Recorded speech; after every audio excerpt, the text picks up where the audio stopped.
Hello friends, मैं हूं विनय और आप सभी का स्वागत है हमारे यूट्यूब चैनल 10th 91 12th 87 पे। और आप सभी स्टूडेंट्स को हैप्पी 77th रिपब्लिक डे, गणतंत्र दिवस की हार्दिक शुभकामनाएं। तो फ्रेंड्स, उसी के अवसर पर चार लाइनें बोलना चाहूंगा कि कुछ दर्द कभी सोते ही नहीं, वनवास खत्म होते ही नहीं, चौखट पर दिए जलते ही रहें, कुछ राम कभी लौटे ही नहीं, मेरे नाम का प्याला भर के बरसातों में पी लेना, बाबा मैं तो रहा नहीं, मेरी जवानी जी लेना। तो फ्रेंड्स, भारतीय जवानों को, इंडियन आर्मी को, सभी को थैंक यू कहना चाहूंगा। तो फ्रेंड्स, जैसा कि हमने अपने इस चैनल की प्रीवियस वीडियो से अपने इस चैनल पे साइंस को चालू किया था और हमने साइंस में जो क्लास 10th के स्टूडेंट हैं जिनके बोर्ड एग्जाम्स महज 15 से 20 दिनों में ही होने वाले हैं, उनके लिए top question, top most important previous year questions जो कि एग्जाम में बार बार पूछे जाते हैं और आने वाले 2026 का बोर्ड एग्जाम है, इसमें इनके आने की संभावना सबसे ज्यादा है। उन क्वेश्चंस को हम डिस्कस कर रहे हैं एक पूरी सीरीज के माध्यम से। तो हमने क्लास 1 में साइंस के chapter 1 chemical reaction and equation यानी रासायनिक अभिक्रिया और समीकरण के कुछ मोस्ट इंपॉर्टेंट चीजें, जैसे कि क्या होती है केमिकल रिएक्शन यानी रासायनिक अभिक्रिया, क्या होते हैं अभिकारक यानी रिएक्टेंट्स, क्या होते हैं प्रोडक्ट यानी उत्पाद, और क्या होता है रासायनिक समीकरण यानी केमिकल इक्वेशन। इसके बारे में बिल्कुल ईजी और सिंपल लैंग्वेज में मैंने उसको समझाया था। तो अगर आपने इस वीडियो को नहीं देखा है तो सबसे पहले आप जाके उसे देख लीजिए। उसका लिंक मैंने अपने डिस्क्रिप्शन बॉक्स और पिन कमेंट में दे दिया है, आप वहां से जाके उसे देख लीजिएगा ताकि आपका बिल्कुल बेस क्लियर हो जाए। और वो वीडियो भी बहुत इंपॉर्टेंट है, उससे आपको भी एग्जाम में बहुत सारे क्वेश्चंस उसी से देखने के लिए मिलेंगे। और आज की इस वीडियो में फ्रेंड्स हम मोस्ट इंपॉर्टेंट इस चैप्टर का कहूं तो बिल्कुल आत्मा कहे जाने वाले जो टॉपिक्स हैं यानी रासायनिक अभिक्रिया के प्रकार, टाइप्स ऑफ केमिकल रिएक्शन, जितनी भी आपके जो क्लास 10th की बुक में जितनी भी रिएक्शंस दी हुई हैं या जो भी रिएक्शंस प्रीवियस ईयर में पूछी गई हैं मोस्ट इंपॉर्टेंट केमिकल रिएक्शन, उनको मैंने एक ही वीडियो में बहुत ही ईजी और सिंपल वे में बेस्ट जो सबसे सरल एग्जांपल्स हैं उनके माध्यम से समझाया है। तो इस वीडियो को देखने के बाद आपको ये जितनी भी रिएक्शंस हैं उनको याद नहीं करना पड़ेगा और आपको वो भूलेंगी नहीं। तो वीडियो को बिल्कुल भी स्किप मत करिएगा, लास्ट तक अगर आप वीडियो को वॉच कर लेंगे तो आप जरूर से अपने बोर्ड एग्जाम में 4 से 5 नंबर बिल्कुल एकदम फिक्स कर लेंगे। तो वीडियो को कंप्लीट वॉच करिएगा। अगर वीडियो पसंद आए तो वीडियो को लाइक कर दीजिएगा और चैनल पे नए होंगे तो चैनल को सब्सक्राइब कर दीजिएगा। तो चलिए वीडियो को स्टार्ट करते हैं। तो फ्रेंड्स, आज की इस वीडियो में हम रासायनिक अभिक्रिया के प्रकार यानी टाइप्स ऑफ केमिकल रिएक्शन के बारे में पढ़ने वाले हैं। तो इस वीडियो में फ्रेंड्स मैंने उन सारी केमिकल रिएक्शन को कंबाइन किया है जो कि आपके बोर्ड एग्जाम्स में प्रीवियस ईयर क्वेश्चन में पूछी जाती हैं या पूछी जा सकती हैं। मतलब इसके बाद आपको कुछ भी, आपकी कोई भी केमिकल रिएक्शन छूटेगी नहीं और सारी रिएक्शंस आपको अच्छे समझ में आ जाएंगी। तो चलिए एक एक करके सभी के नाम जानते हैं कि कौन कौन सी अभिक्रियाओं के बारे में हम इस वीडियो में पढ़ेंगे। तो सबसे पहले है संयोजन अभिक्रिया, जिसको हम लोग इंग्लिश में कॉम्बिनेशन रिएक्शन बोलते हैं। फिर वियोजन अभिक्रिया जिसको डीकंपोजिशन रिएक्शन बोलते हैं।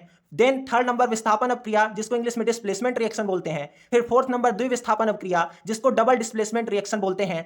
फिर ऊष्माक्षेपी अभिक्रिया जिसको एक्सोथर्मिक रिएक्शन बोलते हैं। देन ऊष्माशोषी अभिक्रिया जिसको इंडोथर्मिक रिएक्शन बोलते हैं। सेवंथ नंबर में है उपचयन अपचयन अभिक्रिया या रेडॉक्स अभिक्रिया। अगर इंग्लिश में बात करें तो ऑक्सीडेशन एंड रिडक्शन रिएक्शन या रेडॉक्स रिएक्शन जिसको हम लोग बोलते हैं। और सबसे लास्ट में अवक्षेपण अभिक्रिया यानी प्रेसिपिटेशन रिएक्शन के बारे में हम बिल्कुल इजी और सिंपल लैंग्वेज में पढ़ने वाले हैं। तो चलिए सबसे पहले हम लोग संयोजन अभिक्रिया को देखते हैं।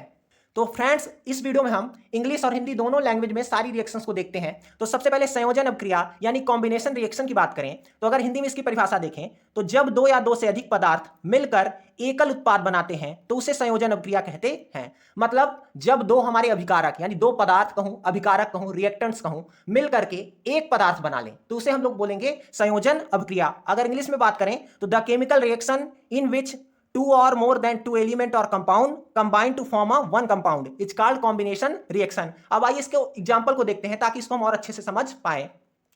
तो अगर एग्जांपल की बात करें तो जैसे Na और Cl मिलकर के बना लेते हैं NaCl, यानी सोडियम और क्लोरीन मिलकर के बना ले रहे हैं सोडियम क्लोराइड। तो आपको मैंने प्रीवियस वीडियो में बताया था कि जो भी हमारी ये जो एरो का साइन होता है इसके जो लेफ्ट साइड में यानी बाएं साइड में लिखे होते हैं उन्हें हम अभिकारक बोलते हैं यानी रिएक्टेंट्स बोलते हैं। तो देखिए यहाँ पे Na और Cl जो है अभिकारक हैं। तो जब दो पदार्थ कहूं, अभिकारक कहूं या रिएक्टेंट कहूं, सेम ही है।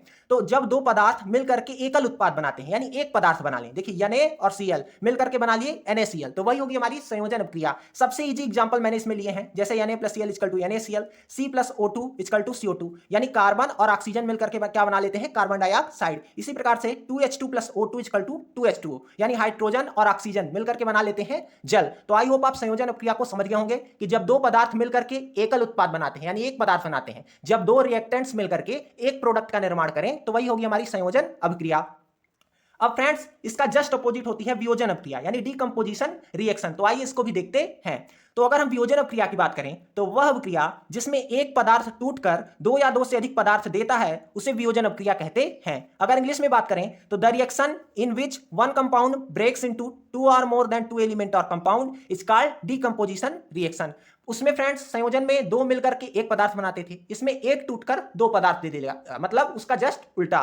तो आइए एग्जांपल्स को देखते हैं। तो सबसे पहले देखिए, जब हम CaCO3 जिसको हम लोग हिंदी में जिसका रासायनिक नाम होता है, केमिकल नेम इसका होता है कैल्शियम कार्बोनेट यानी लाइमस्टोन, चूने का पत्थर जिसको हम लोग हिंदी में बोलते हैं, जब इसको गर्म किया जाता है तो ये देता है CaO यानी कैल्शियम ऑक्साइड और CO2 यानी कैल्शियम ऑक्साइड को हम लोग हिंदी में बोलते हैं बिना बुझा हुआ चूना, वो देता है और CO2 देता है। तो आप यहाँ पे देख सकते हैं कि एक ही पदार्थ था, एक ही रिएक्टेंट था, एक ही अभिकारक था, ये टूटकर दो पदार्थों में विभाजित हो गया। तो जिस अभिक्रिया में, जिस रिएक्शन में एक पदार्थ टूटकर दो पदार्थों में टूट जाएगा वही होगी हमारी वियोजन अभिक्रिया यानी डीकंपोजिशन रिएक्शन। इसी तरीके से आप देख सकते हैं कि 2H2O जब इसको हमने ये टूट के दे रहा है 2H2 + O2। फ्रेंड्स ध्यान रखिएगा, अगर आपने संयोजन अभिक्रिया के एग्जांपल्स याद कर लिए तो बस आपको इसी को जस्ट उल्टा करके लिख देना है। जैसे देखिए, संयोजन में यानी कॉम्बिनेशन में हमने 2H2 + O2 दो मिलकर के 2H2O बना लेते, अब इसको हमें उल्टा लिख देना है, यानी 2H2O से क्या बन जाएगा, जब ये टूटेगा तो 2H2 + O2। इसी प्रकार से NaCl को हम उल्टा करके लिख सकते हैं, NaCl एरो का साइन लगाएंगे Na + Cl,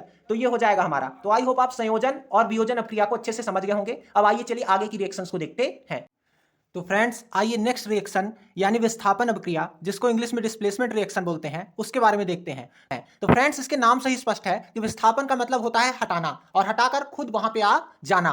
तो विस्थापन अभिक्रिया की परिभाषा हो जाएगी कि जब किसी रासायनिक अभिक्रिया में किसी एक तत्व द्वारा किसी दूसरे तत्व को हटाकर यानी विस्थापित कर उसका स्थान स्वयं ग्रहण कर लिया जाता है तो उसे विस्थापन अभिक्रिया कहते हैं। अगर इंग्लिश में बात करें तो a chemical reaction in which a more reactive element displace a less reactive element from its compound is called displacement reaction। मतलब जब किसी रिएक्शन में कोई मोर रिएक्टिव यानी ज्यादा क्रियाशील धातु किसी कम क्रियाशील धातु को हटाकर उसका स्थान स्वयं ग्रहण कर ले। आप इसको हिंदी में भी ऐसे लिख सकते हैं कि जब कोई किसी रासायनिक अभिक्रिया में कोई अधिक क्रियाशील धातु किसी कम क्रियाशील धातु को हटाकर उसका स्थान स्वयं ग्रहण कर लेती है तो उसे विस्थापन अभिक्रिया कहते हैं। अगर इसके एग्जांपल्स की बात करें तो यहाँ पे मैंने सबसे इजी एग्जांपल्स जो कि आपकी किताब में दिए हैं और कई बार ऑब्जेक्टिव में भी इसे पूछा जा सकता है तो उसको मैंने लिखा है। तो सबसे पहले Zn + CuSO4 यानी जस्ता की क्रिया, जब हम लोग CuSO4 जिसको कॉपर सल्फेट बोलते हैं, अगर हिंदी में इसके प्रचलित नाम की बात करूं तो नीला थोथा, जब इसकी इससे क्रिया कराई जाती है तो यहाँ पे आप देख सकते हैं कि जो Cu है, Cu को Zn जो है विस्थापित कर देता है यानी हटा देता है, तो बना लेता है ZnSO4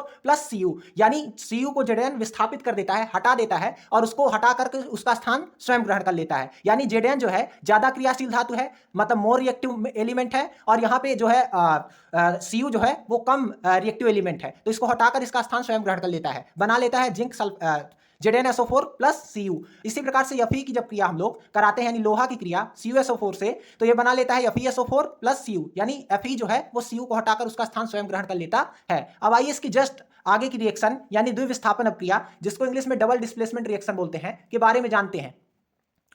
तो अगर इसकी डिफिनेशन की बात करें तो वे अभिक्रियाएं जिनमें अभिकारकों के बीच आयनों का आदान प्रदान होता है उसे द्विविस्थापन अभिक्रिया कहते हैं। बिल्कुल सिंपल सी छोटी डिफिनेशन है कि वह अभिक्रिया जिसमें अभिकारकों के बीच आयनों का आदान प्रदान होता है उसे हम लोग द्विविस्थापन अभिक्रिया कहते हैं। अगर इंग्लिश में बात करें तो the reaction in which an element different ion are exchange is known as double displacement reaction. मतलब जिसमें जो आयन है आपस में जो है एक्सचेंज करते हैं वही होता है हमारा, आयनों का एक्सचेंज होता है वही होती है हमारी डबल डिस्प्लेसमेंट रिएक्शन। बहुत ही इजी परिभाषा है और ये दोनों आपकी डिस्प्लेसमेंट रिएक्शन यानी विस्थापन अभिक्रिया और डबल डिस्प्लेसमेंट रिएक्शन यानी द्विविस्थापन अभिक्रिया कई बार इसे पूछा जा चुका है, तो इसको ध्यान से याद करके रखिएगा। अगर एग्जाम्पल की बात करें तो सबसे इजी एग्जाम्पल है Na2SO4 यानी सोडियम सल्फेट की क्रिया जब BaCl2 यानी आई जाती है तो यहाँ पे देख सकते हैं हम कि बन जाता है BaSO4, यहाँ पे Na2 को हटा देता है Ba, आ जाता है BaSO4 और 2 NaCl यानी सोडियम क्लोराइड, ये बन जाता है। ये सबसे सरल एग्जांपल है, आप इसको सीधा याद कर लेंगे। वैसे भी एक कोट कहा जाता है कि रट्टाफिकेशन is good preparation for examination, तो आपको रटने की जो अपनी हैबिट है उसको अभी जो भी 15-20 दिन बचे हुए हैं उसको बिल्कुल बढ़ा देना है, क्योंकि आपको 5 सब्जेक्ट तो रटने ही हैं सिवाय मैथ्स को छोड़कर। मैथ्स में भी कुछ थ्योरिकल पार्ट है उसको भी आपको रटना ही पड़ेगा, और इतने कम समय में आपको जितना ज्यादा आप रटेंगे, जितना ज्यादा चीजों को समझेंगे, देखिए आप कुछ चीजें रट लेंगे तो आपको ऑटोमेटिक उसके बाद में वो चीजें समझ में आनी आने लगेंगी। तो आप जितना ही ज्यादा चीजों को याद करेंगे, जितना ज्यादा पढ़ेंगे, आपके परसेंट उतने ही ज्यादा अच्छे बनेंगे। तो आइए अब नेक्स्ट रिएक्शन को देखते हैं। तो अगर हम नेक्स्ट रिएक्शन की बात करें, फिफ्थ रिएक्शन, जिसको हिंदी में ऊष्माक्षेपी अभिक्रिया और इंग्लिश में एक्सोथर्मिक रिएक्शन बोलते हैं, तो आइए इसकी डिफिनेशन को देखते हैं। तो ऊष्माक्षेपी यानी जिसमें ऊष्मा निकले, ऊष्मा या ऊर्जा दोनों एक ही चीज होती है, ऊष्मा ऊर्जा का एक रूप ही होती है।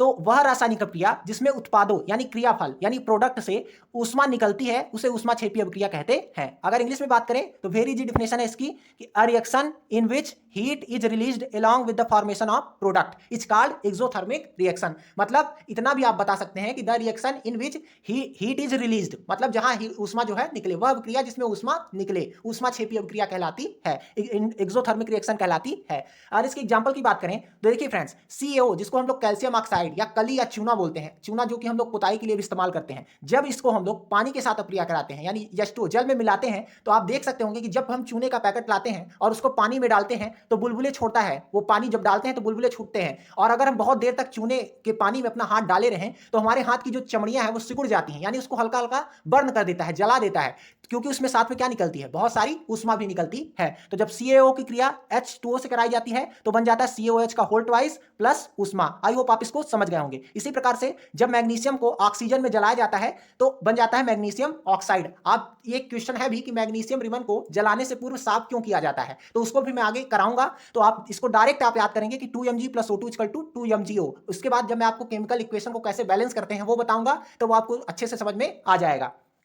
अगर इसके जस्ट अपोजिट यानी नेक्स्ट रिएक्शन ऊष्मा शोषी अभिक्रिया यानी इंडोथर्मिक रिएक्शन की बात करें, तो जिन अभिक्रियाओं में ऊष्मा का अवशोषण यानी जिन अभिक्रियाओं में ऊष्मा ग्रहण की जाती है उसे हम लोग ऊष्मा शोषी अभिक्रिया कहते हैं। शोषी का वर्ड ही है बिल्कुल कि ऊष्मा शोषी, मतलब ऊष्मा को सोखे, जहां ऊष्मा का जो है अवशोषण हो, वही होती है हमारी ऊष्मा शोषी अभिक्रिया। बिल्कुल नाम से ही इसकी डिफिनेशन आप बता सकते हैं। तो इंग्लिश में अगर बात करें तो the reaction in which heat is absorbed is known as endothermic reaction. अगर एग्जांपल की बात करें तो देखिए CaCO3 यानी कैल्शियम कार्बोनेट, जिसको हम लोग इंग्लिश में लाइमस्टोन या हिंदी में कहूं तो चूने का पत्थर बोलते हैं। तो जब फ्रेंड्स इसको हम लोग गर्म करते हैं तो इसको तोड़ने के लिए हमें गर्म करना पड़ता है, यानी ऊष्मा देनी पड़ती है, यानी इसमें ऊष्मा का अवशोषण होता है, यानी हीट को इसमें एब्जॉर्ब किया जाता है। तो क्या बनता है, फिर हमें चूना मिल जाता है, CaO, जो हम लोग पैकेट में चूना लाते हैं वो, और कार्बन डाइऑक्साइड गैस बनती है। इसी प्रकार से फोटोसिंथेसिस वाली जो हमारी रिएक्शन होती है वो भी हमारी एक ऊष्मा शोषी अभिक्रिया है, यानी इंडोथर्मिक रिएक्शन है। मतलब उसको भी कराने के लिए हमें ऊष्मा की जरूरत होती है। ऊष्मा कहूं या ऊर्जा कहूं, हीट कहूं या एनर्जी कहूं, सेम है। तो आप इसका केमिकल इक्वेशन याद कर सकते हैं। प्रकाश संश्लेषण जो है तो 6CO2 + 6H2O,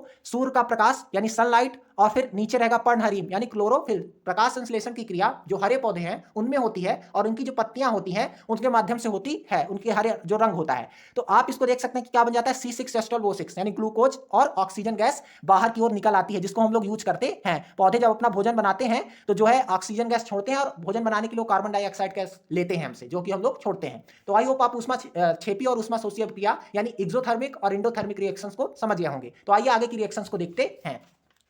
तो नेक्स्ट रिएक्शन है फ्रेंड्स हमारी उपचयन अपचयन अभिक्रिया यानी ऑक्सीडेशन रिडक्शन रिएक्शन, जिसको हम लोग हिंदी में एक और नाम रेडॉक्स अभिक्रिया यानी रेडॉक्स रिएक्शन के नाम से जानते हैं। तो इसको भी आइए देख लेते हैं। बहुत ही इजी है, इसके नाम से ही इसकी हम डिफिनेशन को बना सकते हैं, हिंदी में भी और इंग्लिश में भी। तो जब किसी रासायनिक अभिक्रिया में उपचयन और अपचयन अभिक्रियाएं एक साथ घटित होती हैं तो उसे उपचयन अपचयन अभिक्रिया या रेडॉक्स अभिक्रिया कहते हैं। मतलब जिसमें उपचयन और अपचयन, उपचयन को ध्यान रखिएगा कि ऑक्सीकरण के नाम से भी जाना जाता है। तो इस अभिक्रिया को हम लोग ऑक्सीकरण अपचयन अभिक्रिया या उपचयन अपचयन अभिक्रिया या रेडॉक्स अभिक्रिया, ये तीनों नाम इसके हम लोग प्रेफर कर सकते हैं। तो अगर इंग्लिश में बात करें तो the reaction in which oxidation and reduction occurs simultaneously is called redox reaction. मतलब जिसमें आपका ऑक्सीडेशन और रिडक्शन दोनों रिएक्शन एक साथ हों, साइमल्टेनियसली हों, तो उसको हम लोग बोलेंगे रेडॉक्स रिएक्शन या ऑक्सीडेशन रिडक्शन रिएक्शन। तो फ्रेंड्स अगर इसके एग्जांपल को देखने से पहले क्या होता है उपचयन और क्या होता है अपचयन, यानी क्या होता है ऑक्सीडेशन और क्या होता है रिडक्शन, उसकी परिभाषा को हम लोग, उसकी डिफिनेशन को हम लोग देख लेते हैं ताकि इस रिएक्शन को हम लोग अच्छे से समझ पाए।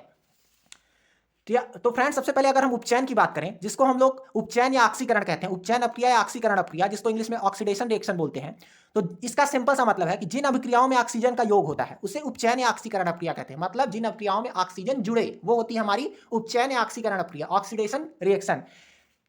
अगर इंग्लिश में बात करें तो the reaction in which there is addition of oxygen is called oxidation reaction, मतलब जिसमें ऑक्सीजन का ऐड हो, एडिशन हो, वही होती है हमारी ऑक्सीडेशन रिएक्शन। अगर एग्जांपल की बात करें तो जैसे C+O2 इक्वल टू क्या बन जाता है CO2। यहाँ ऑक्सीजन देख सकते हैं आप, ऑक्सीजन का योग हो रहा है, तो कार्बन और ऑक्सीजन मिलकर के क्या बना रहे हैं, कार्बन डाइऑक्साइड, मतलब कोयले कार्बन को जब हम लोग जलाते हैं तो क्या कौन सी गैस निकलती है, कार्बन डाइऑक्साइड। ऐसे ही S+O2 equal to SO2, oxygen का योग हो रहा है तो हमारी ऑक्सीडेशन रिएक्शन यानी ऑक्सीकरण अपक्रिया, जिसे उपचयन अपक्रिया भी कहते हैं। अब इसके जस्ट अपोजिट होती है अपचयन अपक्रिया, तो आइए उसको भी देख लेते हैं।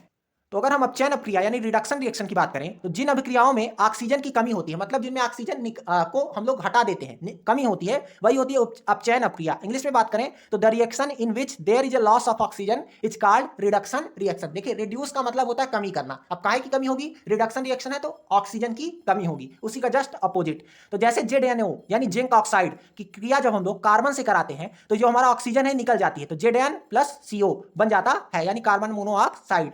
और ये हमारा जैसे CuO कॉपर ऑक्साइड की में जब हम लोग हाइड्रोजन की इससे क्रिया कराते हैं, मतलब कॉपर ऑक्साइड में जब हाइड्रोजन गैस प्रवाहित की जाती है तो Cu प्लस H2O यानी कॉपर और जल बन जाता है। तो आई होप आप ऑक्सीडेशन और रिडक्शन यानी उपचयन और अपचयन दोनों को समझ गए होंगे कि उपचयन का मतलब होता है ऑक्सीजन का जुड़ना और अपचयन का मतलब होता है ऑक्सीजन का कम होना या अलग होना, कमी होना। अब चलिए इसके हम जो रेडॉक्स अपक्रिया है यानी रेडॉक्स रिएक्शन के एग्जांपल को अच्छे से देखते हैं। अब इसको हम समझ पाएंगे। अब इसको डायरेक्ट आपको रट लेना है कि CuO जब कॉपर ऑक्साइड की क्रिया हाइड्रोजन से कराएंगे तो आप देख सकते हैं यहाँ पे Cu अलग हो जाएगा और H2O यहाँ पे आप देख सकते हैं कि Cu जो है यहाँ पे इसका जो है अपचयन हो रहा है, मतलब इसमें इससे ऑक्सीजन निकल रही है, और यहाँ पे जो हमारा H2 है, H2 में ऑक्सीजन जुड़ रही है तो इसका उपचयन हो रहा है। तो इसको आप डायरेक्ट याद कर लेंगे, ये सब आपको कुछ लिखना नहीं है कि किसका उपचयन हो रहा है किसका अपचयन हो रहा है, ये आपको समझाने के लिए मैं बता। ऐसे ZnO जिंक ऑक्साइड की क्रिया जब हम लोग कार्बन से कराते हैं तो Zn प्लस CO बन जाता है। यहां पे आप देख सकते हैं कि Zn का जो है अपचयन हो रहा है, यानी Zn में ऑक्सीजन की कमी हो रही है, और जो कार्बन है उसका उपचयन हो रहा है, यानी इसमें कार्बन में जो है ऑक्सीजन जुड़ रहा है। अब आइए हम लोग सबसे लास्ट रिएक्शन जिसको हम लोग अवक्षेपण अभिक्रिया कहते हैं यानी प्रेसिपिटेशन रिएक्शन बोलते हैं, उसको देखते हैं। ये 2023 में पूछी भी जा चुकी है। अब मुझे हर एक का तो सन नहीं याद है कि कौन से किस सन में पूछी गई है, पर ये इनमें से जो 8 अभिक्रियाएं हैं हर साल 2 या 3 अभिक्रियाएं पूछी जाती हैं। 4 से 5 नंबर ये वीडियो आपका बिल्कुल फिक्स श्योर शॉट कर देगा। तो सबसे लास्ट अभिक्रिया की अगर बात करें तो जब 2 विलयनों को मिलाने पर एक अघुलनशील ठोस यानी अवक्षेप बनता है, उसे अवक्षेपण अभिक्रिया कहते हैं। अगर आप कभी भूल जाते हैं तो इतना ही लिख सकते हैं कि जब 2 विलयन को मिलाने पर अवक्षेप प्राप्त हो, या जब 2 विलयन को मिलाने पर एक अघुलनशील अवक्षेप बनता है तो उसे अघुलनशील ठोस यानी अवक्षेप बनता है तो उसे अवक्षेपण अभिक्रिया कहते हैं। अगर इंग्लिश में बात बोले तो इंग्लिश में इसको हम लोग प्रेसिपिटेशन रिएक्शन बोलते हैं। तो a reaction in which an insoluble salt or precipitate is formed is called precipitation reaction, यानी अवक्षेपण अभिक्रिया कहते हैं, जिसमें हम लोग क्या मिले, हमें सॉल्ट मिले या प्रेसिपिटेट मिले यानी अवक्षेप मिले, उसे हम लोग बोलेंगे प्रेसिपिटेशन रिएक्शन। अगर एग्जांपल की बात करें तो जैसे जब कैल्शियम क्लोराइड इसका जब जलीय विलयन में हम लोग Na2CO3 को जब हम लोग इससे क्रिया कराते हैं तो बन जाता है CaCO3 यानी चूने का पत्थर और 2NaCl। चूने का पत्थर जो सॉलिड होता है वो जाके नीचे बैठ जाता है। अगर इसको हम नॉर्मल बोलें तो आप ऐसा भी लिख सकते हैं कि दूध से पनीर का बनना एक हमारी अवक्षेपण अभिक्रिया है। आप देखिए जब हम लोग गर्म दूध में, जब दूध से पनीर बना जाता है, गर्म दूध में हम लोग जब नींबू का रस या सिरका मिला देते हैं, विनेगर मिला देते हैं, तो दूध फट जाता है और जो पनीर होता है वो नीचे जाके तली में बैठ जाता है बर्तन के, और ऊपर जो है खाली जो वेस्ट पानी टाइप का रहता है वो आ जाता है। तो ये हमारा एक अवक्षेपण अभिक्रिया है। तो आई होप आप सारी अभिक्रियाओं को अच्छे से समझ गए होंगे। तो अगर आप इसने वीडियो का फर्स्ट पार्ट जो है, फर्स्ट क्लास नहीं देखी है केमिकल इक्वेशन एंड रिएक्शन वाली, तो उसको आप देख लीजिएगा, उसका लिंक मैंने डिस्क्रिप्शन बॉक्स में दे दिया है। और इस क्लास को अपने एक दोस्त के साथ जरूर से शेयर कीजिएगा। अगर वीडियो पसंद आएगा तो वीडियो को लाइक जरूर से कर दीजिएगा, और चैनल पर नए होंगे तो चैनल को सब्सक्राइब कर दीजिएगा, और चैनल को सब्सक्राइब करके बेल आइकन को जरूर से प्रेस कर दीजिएगा, ताकि इसी तरीके की वैल्यूएबल वीडियो की नोटिफिकेशन आप तक पहुंच जाए। तब तक के लिए गुड बाय, टेक केयर, जय हिंद, मिलते हैं नेक्स्ट वीडियो में।